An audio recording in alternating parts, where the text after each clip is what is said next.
আদালত যে আপনার স্বীকারোক্তির ভিত্তিতে দণ্ড প্রদান করলো, এই দণ্ডের বিরুদ্ধে কিন্তু আপনি আপিল করতে পারবেন না। হ্যাঁ, তবে দুইটি ক্ষেত্রেই চ্যালেঞ্জ করতে পারবেন, আপিল করতে পারবেন আপনি। সে দুটি হলো, এই যে দণ্ডটা দিল, ধরেন 5 বছর সাজা দিয়েছে, আপনি এখানে বলতেছেন না আমি এরকম অপরাধ করিনি, যেখানে আমার শাস্তি হওয়ার কথা ছিল 6 মাস বা 1 বছর, এখানে আমার 5 বছরের শাস্তি হওয়ার কথাই না। এই দণ্ডের চ্যালেঞ্জ করে আপনি আপিলটা করতে পারবেন, এবং এই যে আদালত যে দণ্ডটা দিল এটা বৈধ না অবৈধ এই সম্পর্কে চ্যালেঞ্জ করে আপনি আপিল দায়ের করতে পারবেন আদালতে।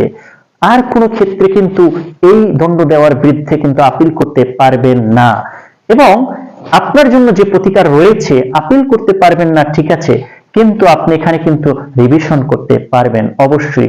যদি ম্যাজিস্ট্রেট আদালত আপনাকে এই দণ্ড প্রদান করে থাকে, তাহলে অবশ্যই আপনি দায়রা আদালতে রিভিশন করতে পারবেন, অথবা আপিল তো দায়ের করতে পারবেন মাত্র 2টি ক্ষেত্রে।